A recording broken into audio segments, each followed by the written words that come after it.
Dober dan, to je N1 studio. S preklicem sklepa o aktivaciji državnega načrta zaščite in reševanja v poplavah se je končala prva faza ukrepanja po avgustovski vremenski katastrofi. Šlo je za najdaljšo intervencijo v Sloveniji doslej.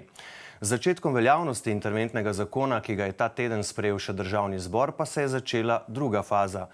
Kaj to pomeni in kaj še sledi, kakšni so zadnji podatki o škodi, koliko hiš je uničenih, kako bo delovala tehnična pisarna, ki bo pomagala pri gradnji, kako se bo država lotila najtežjih primerov, ki so lahko zelo specifični in različni, kako težko bo določiti prioritete. Z nami je prvi operativec, ki se bo ukvarjal s temi vprašanji, državni sekretar za obnovo, Boštjan Šefic. Dober dan, dobrodošli. Dober dan, želim. Gospod Šefic, za začetek 1. september je bil nekako prvi rok za te predhodne ocene škode in posledic, videti pa je, da se nekoliko zamika. Nekaj številk je pa vendarle zbranih, do tega trenutka v njih sta v preteklem tednu govorila tudi premier Robert Golob in finančni minister Klemen Boštjančič. Kakšne so torej trenutne ocene škode? Popis po občinah sicer še vedno poteka. Koliko hiš je popolnoma porušenih, koliko neprimernih za bivanje, za koliko ljudi pravzaprav gre?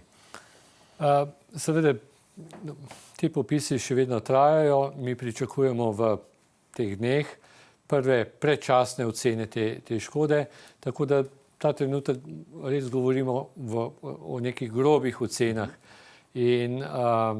ki so nam bolj kot ne orientacija za to, da lahko načrtujemo dolgoročne neke ukrepe, da imamo približno občutek, kakšne razsežnosti s kakšnimi razsežnosti se ukvarjamo. Zdaj, seveda, objektov, ki so definitivno neuporabni, je tam približno 520. Seveda pričakujem, da se bo ta številka nekoliko spremenila, nažalost povečala, predvsem takrat, ko bojo strokovnjaki, tudi državne tehnične pisarne in drugi strokovnjaki prišli na ogled posameznih hiš, ki so zdaj predvideni nekako za sanacijo. Prepričan sem, da bo del teh objektov, za katere danes pričakujemo, da bojo morda lahko sanirani, da temu ne bo tako. Tako da se bo to število še povečalo. Tudi nekateri drugi objekti, ki morda danes še stojijo, jih bo treba seveda zelo natančno pregledati, oceniti, ali so še primerni, ali so primerni za sanacijo, ali morda tudi bo treba zgraditi kakšne nove objekte. Tudi recimo primer enega od teh šolskih oziroma vrtcev, še vedno se pogovarjamo o tem, ali je primerneje neka velika sanacija, ali morda vendarle zgraditi nekaj novega. Govorimo o Mengeškem vrtcu. Tudi Mengeški, da. Tako da tu je veliko dilem, ki se bojo zdaj v naslednjih dneh in tednih morali razčistiti, zato da pridemo do neke zelo jasne slike, s čim se soočamo. Seveda bo končna ocena pa narejena tam nekje proti koncu tega meseca, ko bojo tudi na regijskem nivoju usklajene te zadeve in seveda na koncu na državnem nivoju. Od teh 520 objektov, kot ste rekli, je pa okoli 36 popolnoma porušenih. Mislim, da je 36 takih, da so popolnoma uničeni, ostali so pa v takšnem stanju, da že zdaj vemo, da niso primerni za bivanje. Za koliko ljudi je mogoče bivalo v teh objektih? Zdaj, po nekih ne najtočnejših podatkih je tu nekaj blizu 700. Tudi zaradi tega, ker so ljudje odšli k sorodnikom, nekateri so prisotni tle, skratka, in ravno naslednje, torej aktivnosti v naslednjih dneh bodo šle tudi v tej smeri, da ugotovimo natančno stanje, tudi koliko ljudi, kdo so te ljudje in da seveda potem z njimi opravimo ustrezne pogovore, da vidimo, kako si oni predstavljajo svojo prihodnost, ali bodo se odločili za lastno gradnjo, morda izkoristili možnost začasne nastanitve ali karkoli drugega. Zdaj, ta ocena škode, o kateri govorita premier in finančni minister, 4,5 milijarde do 5 milijard, sanacija v naslednjih 5 letih pa do 7 milijard. Kaj vse je v bistvu vključeno v te ocene? To so te popisi, ki jih občine izvajajo in pač ves čas prihajajo? To je ocena neka, kot sem rekel, okvirna, niti ne bi rekel še predčasna, ampak res okvirna števila celotne škode. Vse, kar se je v času te poplave zgodilo. Moje osebno mnenje, da bo ta škoda višja, tudi glede na to, kar se nam dogaja. Vendar jaz mislim za tako resno uporabo teh podatkov bo pa v naslednjih recimo tednu situacija bistveno bolj jasna. Ja, vsekakor jih pa potrebujemo zato, da potem vemo, kako je sredstvi s posojili in skladom. Absolutno in zato je finančni minister seveda ima tu izjemno težko nalogo sestaviti neko okvirno, bomo rekel, strukturo tega. Tudi tu verjamem, da se bo še kaj spreminjalo, tako po obsegu kot po dinamiki, vendar vi veste, da za nekatere zadeve smo rabili včeraj podatke, zato da se potem sprejmejo določeni sklepi na državnem nivoju in seveda potem to tudi uskladi z Evropsko komisijo. Vaša skupina je bila zdaj še razširjena, imeli ste tudi že prvi sestanek po tej razširitvi. Kot ste dejali, je bil namenjen dogovori o ključnih smereh delovanja. Katere so? Kako bo pravzaprav videti zdaj ta druga faza, ko je sprejet in velja tudi interventni zakon? Mi smo intervencijo včeraj praktično končali.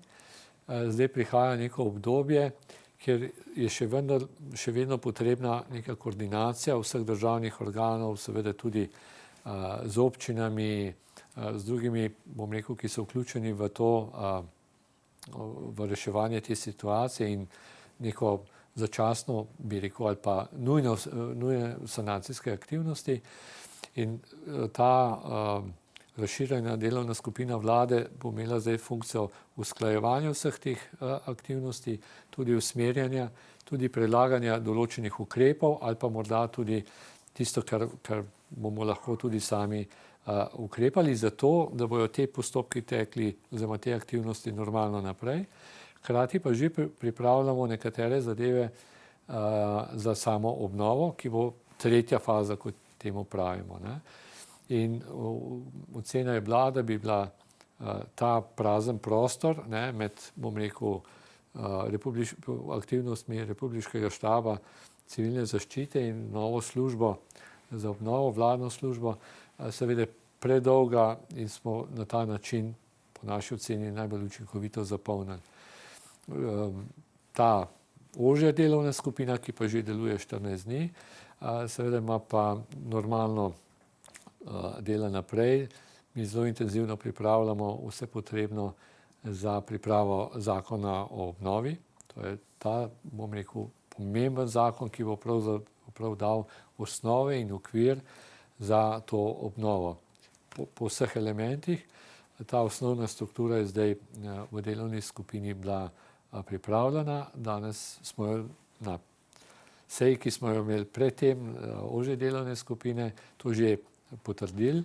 Ocenjujemo, da je dovolj dobra, zato da gre lahko zdaj postopek naprej. To bomo zdaj verificirali in potem dali tudi ustrezne usmeritve tako ministrstvom, državnim organom in seveda tudi občinom možnost, da povejo, kateri ukrepi so na posameznem področju nujno potrebni. Ampak še preden se pride do te tretje faze, bo pa zelo pomembno tudi, kako se bo koordiniralo in upravljalo čiščenje vodotokov. Zdaj, ko prihajajo ta jesenska deževja, pričakujemo lahko marsikaj, zdaj pa vreme res že pokazalo, da praktično karkoli lahko pričakujemo. Se boste in kako tudi s temi vprašanji ukvarjali, ker zdaj v teh dneh, ko smo govorili z župani, so tako različne zgodbe prihajale do nas. Nekje so rekli, ja, pa v bistvu agencija, torej direkcija za vode vse te stvari izvaja, druge so nekako tožili, da so prepuščeni sami sebi. Boste prevzeli tudi koordinacijo tega in ali ste že morda določili tudi prioritete pri tem čiščenju? Da, mi že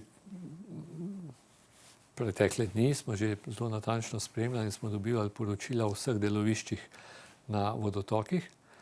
Tisto seveda, kar izvaja direkcija, zelo natančno spremljamo.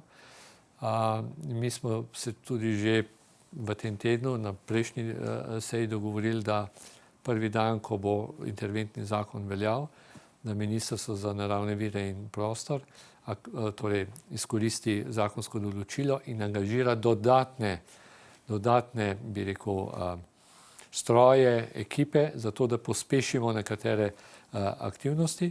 Danes smo bili obveščeni na seji, da je to storjeno. Jih imamo, te dodatne kapacitete? Zdaj jih nabirajo. Zdaj so lahko sprožili postopek, dokler zakon ne velja, pač ni bilo. So pa pripravili vse potrebne administrativne, bom rekel, opravili te priprave. Zdaj v zelo kratkem času bomo te zadeve bojo zbrali in potem podpisali ustrezne pogodbe in tako naprej, zato da se to začne še intenzivneje delati, ker se strinjam in tudi absolutno razumem tako občane, krajane, kot tudi seveda župane in tudi vlada je izjemno zaskrbljena oziroma stremimo k temu, da zagotovimo tako stopnjo, bom rekel, teh vodotokov, da ob morebitnih deževju, ki bo, zdaj bomo videli, kakšno bo, pa vendarle, da preprečimo nadaljnjo škodo. To je bistvena zadeva. Seveda potem pri obnovi bo pa to veliki projekti, ki bojo pa sistematično urejali celotne vodotoke, vse pritoke, hudournike in to bo pa eno dolgotrajno, večletno delo, da to spravimo na nek ustrezen nivo, ki bo pariral tudi morebitnim bodočim takšnim ekstremnim pojavom.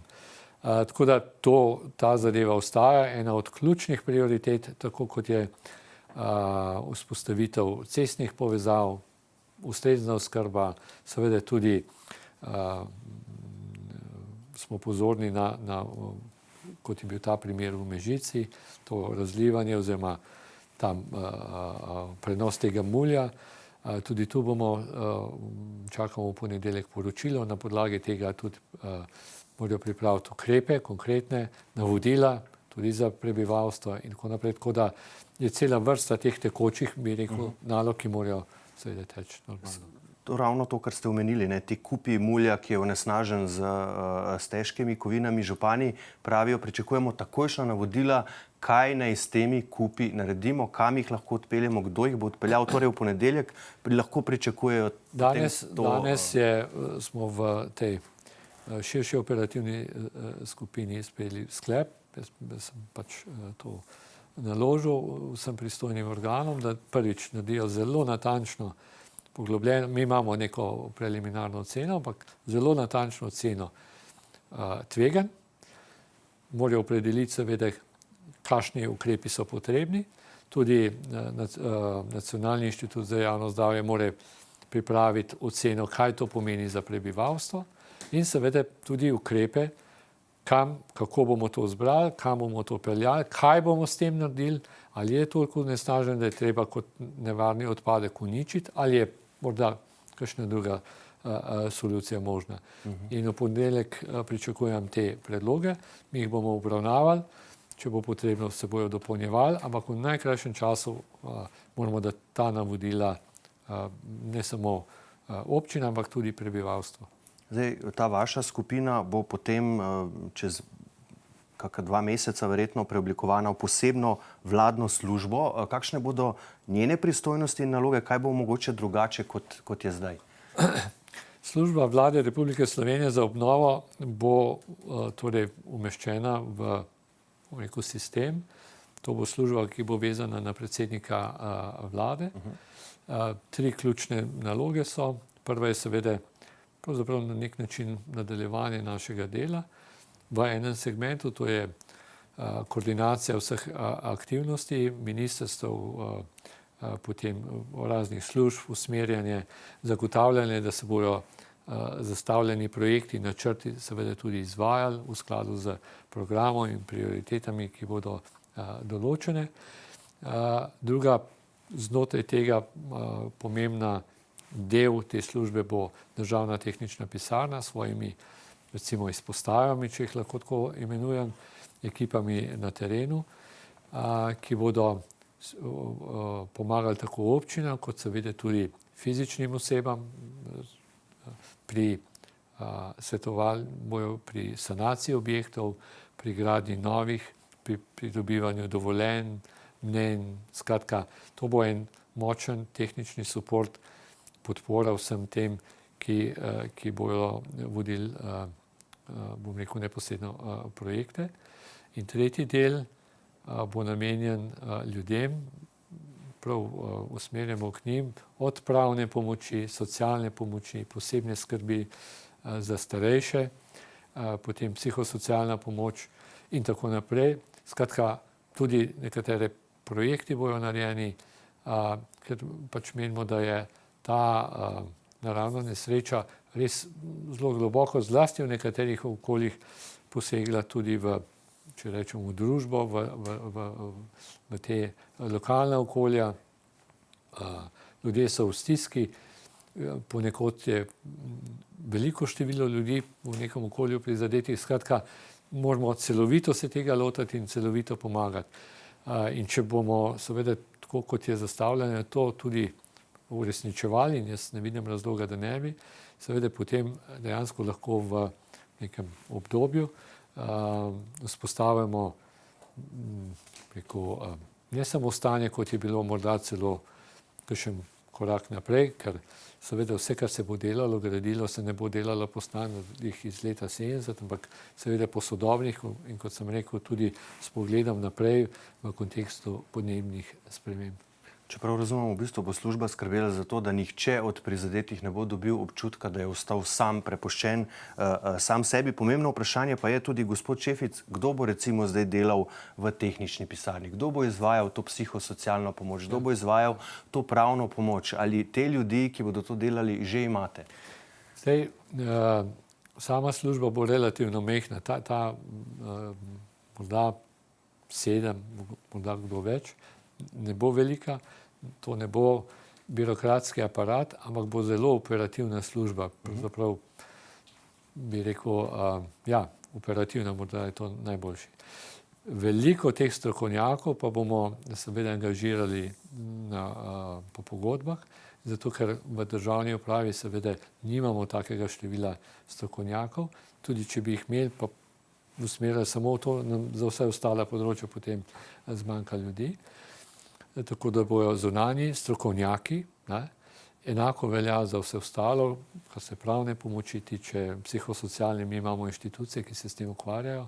Imamo tudi usposobljene organizacije, ki imajo velik uspeh, tudi v tujini so pomagali na teh področjih, mi bomo to angažirali, povezali.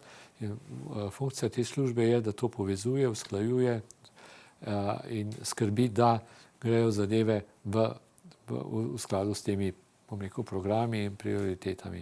Tako da bo zagotovljen pravzaprav na nek način višji standard, ker bojo delali res strokovnjaki. Kdaj pa bo, če se še mogoče za trenutek vrnem k tehnični pisarni, kdaj pa ne bi ta zaživela? Naša ambicija je v najkrajšem možnem času. Jaz imam v ponedeljek tudi sestanek z strokovnjakinjo, ki ta trenutek pripravlja vse elaborate in vse tisto, kar je potrebno. Mi bi želeli čim prej, vendar seveda moramo pa vedeti, da tudi ta državna tehnična pisarna mora bila nekaj malega časa, da se spozna s celoto problema, da naredijo neko skeniranje, da tudi opredelijo, kje bojo te izpostave, da se zorganizirajo. Ampak vse, kar delamo, želimo delati kvalitetno, strokovno. Tisto, kar je pa ključno, delati seveda maksimalno angažirano, zato da te časovne, bi rekel, da vse naredimo v čim krajšem času. In to seveda zdaj terja velik napor. In jaz upam, da bojo te pisarne res ena od prioritet, izmed mnogih. Kdaj bo znano, koliko ljudi se bo v bistvu moralo odseliti, kdo bo sprejel to odločitev, po kakšnih kriterijih in kaj potem lahko pričakujejo od države? Seveda, zdaj imamo tukaj več situacij. Eno so ljudje, ki so jim je ta naravna nesreča uničila prebivališča, tudi hiše, stanovanja in tako naprej. Za te seveda zdaj iščemo in bo ponujena začasne rešitve, potem pa seveda bojo na podlagi zakona o obnovi, ko bojo določeni kriteriji, koliko pomoči bojo dobili strani države, morda tudi strani kakšnih donatorjev in tako naprej. Skratka, se bojo lahko odločili za več opcij, bodisi da sami nadaljujejo gradnjo ali pa si poiščejo neko novo stanovanje, neko drugo opcijo. Druga opcija je seveda, da država, to, kar je tudi predsednik večkrat že poudaril, zgradi, bom rekel, hiše, jim damo za neko obdobje brezplačno ali po nekih minimalnih najemninah in se potem sami odločijo, ali ostanejo v takem, recimo, novem naselju ali pa grejo svojo pot. Skratka, tu so še nekatere druge opcije in danes popoldne se z nekaterimi ministri dobimo in bomo tudi v tem razpravljali o teh konceptih, kaj vse je možno in potem bomo videli, kaj je optimalno. Druga stvar pa je, če bi se kje izkazala nuja zaradi varnosti, zaradi tega, ker ne bojo te strokovne projekcije pokazale, da recimo so območja poplavno tako ogrožena, da nima nobenega smisla tam ponovno graditi, sanirati, ker bi ogrožali ljudi, seveda tudi njihovo premoženje in seveda tam bo morda sprejeta potem odločitev o preselitvi recimo ali kakšnega zaselka ali kakšnega naselja. To pa bo, se upravičujem, sprejel to odločitev? Ta odločitev bo seveda na občinski ravni in pa seveda v sodelovanju z državo. Tu bo potrebno res skupno delo, skupen, bom rekel, angažma v takih primerih, skupne ocene, kako najboljše rešiti, kako zagotoviti to.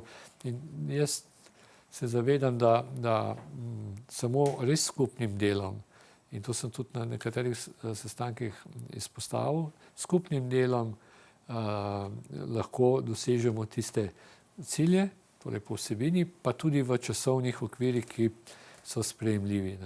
Tako da tu bo ogromno treba tudi nenazadnje z ljudmi jim razložiti, zakaj morda kakšen ukrep nujen, neizbežen in predstaviti vse argumente, se z njimi pogovoriti, kaj so alternative, najdete ustrezno formulo, kako v tem primeru, kako s temi njihovimi nepremičninami, kaj je alternativa. Tukaj, bom rekel, neke ad hoc seveda odločitev ali potez ne bo možno sprejeti, oziroma ne bi imele učinka. Boste pa šli po posamičnih primerih, ker so zelo različni in zelo specifični in tudi želje njihove. Nekje je takšna situacija, da na prvi pogled popolnoma jasno, da ni možno narediti, ker je tudi odneslo zemljišče, seveda nekje je nekoliko drugače. Skratka, vsak primer, ki bi se eventualno pokazal kot nuja, seveda se bo z njim treba ukvarjati individualno, bom rekel. Zdaj, kar se tiče tudi samih, bom rekel, nadomestnih zdaj začasnih namestitev, država je v bistvu pripravila ta seznam, ve, katere kapacitete ima, ampak večinoma pa ne na območjih, ki so bile v bistvu najbolj prizadeta. Vemo pa, da ljudje le stežka zapustijo okolje, kjer so odraščali, ki ga najbolje poznajo, kjer otroci hodijo v šolo in je tam tudi njihovo socialno okolje, socialna mreža in tako naprej. Kako boste reševali ta izziv? Zato je pripravljeno več opcij. Eno je, da ponudimo določene nepremičnine, druga opcija je seveda tisto, mi imamo tudi sezname ljudi, ki so pripravljeni tudi v teh okoljih odstopiti za določen čas, neko hišo, recimo počitniško hišo in tako naprej. Seveda tudi to je opcija. Tretje, nekateri ljudje so si že poiskali alternativo, torej neka najemniška stanovanja, to jim bomo tudi mi pokrili. Nekateri so se že zdaj odločili, da ne pride nič drugega upoštev, kot da zgradijo na novo. To pomeni, da bo seveda v občinah potrebno poiskati zemljišča. Nekje ni problema, nekje pa bojo seveda izzivi in bojo gradili na svoje nedavno sem z nekom govoril, ki je bil zelo kategoričen. Ne pride nič drugega upoštev kot to. Skratka, in tu je spet ta potreben pristop, tudi individualen v posameznih primerih, se pogovoriti, kaj je optimalna rešitev. Zato pa je pomemben ta zakon, da natančno opredelimo, bi rekel, parametre, kaj bo država lahko ponudila, katere so te opcije in potem se bo tudi vsak lažje odločil, kaj je zanj optimalna rešitev. Seveda pa bi rekel, ne, da moramo vendarle biti tudi vsi skupaj realni, ne, teh, bom rekel, posamičnih želja, seveda v celoti je nemogoče vgraditi v noben zakon, torej vendarle bojo neke načelne rešitve, znotraj katerih se bo vsak sam potem najbolj znajdel in poiskal najboljšo možno rešitev.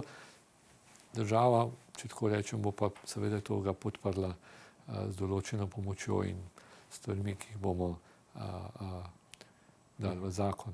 Če se še vrnem mogoče malo k tem nadomestnim gradnjam, najbrž bo verjetno kakšna zemljišča možno tudi prekvalificirati iz kmetijskih v zazidljiva, ampak s tem se bodo občine primarno verjetno ukvarjale, ki tudi najbolje v bistvu poznajo svoje prostorske in podrobne prostorske načrte. Zdaj, eno je seveda tisto, kar je recimo v skladu kmetijskih zemljišč, je ena zgodba, drugo je seveda to, kar imajo občine, tudi predsednik vlade je že zelo pred tedni kmalu potem povedal, da seveda to bo ena od nalog občin, tudi potem ta komunalna infrastruktura. Država bo pa prevzela seveda gradnjo in tako naprej. Ampak tukaj se vračam k tistem, kar sem rekel, treba bo zelo tesno sodelovati, razumeti posamezne okoliščine in seveda tam zbrati najboljšo opcijo, ki bo dala najboljši rezultat. Izvajalce del, ki bodo, ne vem, tiste, ki bodo gradili te hiše, a to že iščete, se s tem že ukvarjate, kako bo z lastništvom, to ste nekaj že malo omenili, bodo potem ljudje po nekem času te hiše lahko odkupili? Zdaj, seveda, naš fokus, kot sem rekel, je zdaj v to prvo sanacijo, zlasti vodotokov, zlasti to, kar sem že omenjal. Seveda mi rabimo najprej zakon o obnovi, da vse te zadeve definiramo. Jaz mislim, da ta trenutek, da bi izvajalce iskali, seveda je še prekmalu. Tako da, seveda, ko bomo imeli te opcije nekako definirane, zato je tudi ideja, da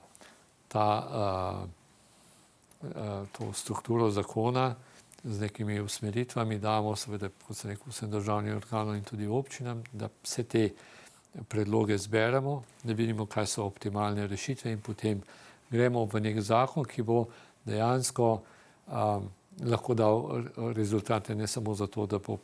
Ne. In v njem se bo tudi opredelilo, katere, recimo, in pod kakšnimi pogoji bojo kakšna zemljišča prekvalificirana in tako naprej. To je zamisli so, seveda, pa moramo reči, da še niti mesec dni ni minil, imamo to, ampak seveda zdaj treba temeljito preučiti, preštudirati. To pa ne pomeni pol leta, to pomeni 10, 14 dni, ne vem, za kakšno stvar, kakšen dan več. Skratka, vse to, kar govorim, je potrebno storiti, je potrebno dobiti strokovne podlage, da, absolutno, ampak za nekatere zadeve to pomeni teden, 2, 3. Je pa že kar jasno, da bo ta zakon o obnovi, ki ga pripravljate, bistveno bolj zahteven kot recimo ti, bom rekel, interventni ukrepi, ki so bili zdaj v okviru teh dveh zakonov sprejeti. A imate morda že, ne vem, kakšen rok ali vam ga je postavil predsednik vlade, dokdaj je treba pa ta zakon o obnovi zdaj pripraviti? No, naš načrt je, da v tem mesecu pripravimo to besedilo, zato ker, kot sem rekel, ga res potrebujemo. Ne? Seveda potem so še postopki torej na vladi, v parlamentu in tako naprej. Bo zahtevno, ta zakon bo bolj zahteven kot interventni zakon. Tudi bolj daljnosežne posledice bo imel, ker vendarle za naslednja leta opredeljujejo, kako bomo vodili obnovo. Jaz sem tudi danes imel pogovor, zelo konstruktiven, s predsednikom sveta za obnovo, vladnega sveta za obnovo, gospodom Pipenbacherjem, in sva se strinjala, seveda, da nekatere iztočnice, nekatere osnovne usmeritve bo dal tudi svet. Del tega smo tudi že nekaj sva se pogovarjala. Tako da seveda, kot rečeno, nekaj časa terja, ampak roki so izjemno kratki in ta tempo bo, če smem, malo v žargonu, ubijalski, ne? In tu ne bo popuščanja, to definitivno, zato ker ta zagon, ki ga imamo zdaj, moramo vzdrževati, moramo iti naprej, ker vendarle govorimo o, bom rekel, usodi ljudi, ki so za to nesrečo. Ne. In stiske se bodo zdaj pred zimo, ko je vedno težje kaj delati, še stopnjevale. Za konec, gospod Šefic, mogoče samo še to, javnost se vas najbolj spomni kot prvi obraz migrantske krize iz let 2015 in 2016, ko ste bili državni sekretar na notranjem ministrstvu, tudi mi dva so se takrat kar pogosto srečevala. Če primerjate spopad s tisto krizo in tokratno, kje vidite morda podobnosti, kje največje razlike? Vsaka kriza, s katero sem se ukvarjal, še pred tem smo, mislim, da leta 2014 reševali Kamnik, če se spomnite.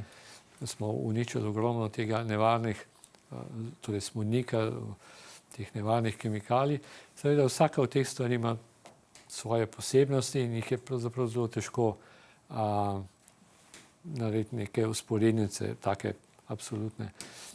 Ena je gotovo, ne? To je vse to, kar delamo za ljudi, za njihovo varnost, za to, da bojo te težave, s katerimi se zdaj soočajo, odpravljene. To je bilo v vseh treh primerih. Ne?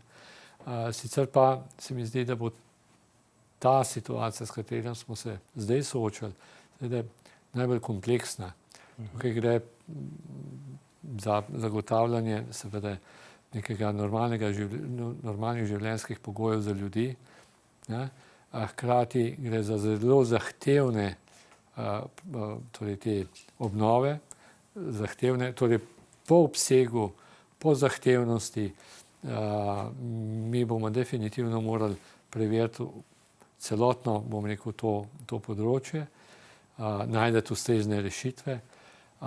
Tudi obseg te nesreče je torej, tudi teritorialno, mislim, da 183 občin je. Več kot 180, da. 183, mislim, da je pravilna številka. Seveda nekatere so bile nekoliko manj prizadete, pa vendarle. Ne. Tako da to bo zanesljivo najbolj kompleksna recimo kriza, s katero se je država soočila in v kateri sem tudi sam vpleten. In pri tem vam seveda tudi mi želimo uspešno delo. Za danes pa, gospod Boštjan Šefic, najlepša hvala, da ste bili naš gost. Hvala vam za povabilo. Hvala pa tudi vam za vašo pozornost. Seveda vse najnovejše informacije v zvezi s tem, kako poteka obnova, kaj bo prenesel ta težko pričakovani zakon o obnovi, bomo sproti objavljali na naši spletni strani n1info.si. Iz studija pa le še lep pozdrav in nasvidenje.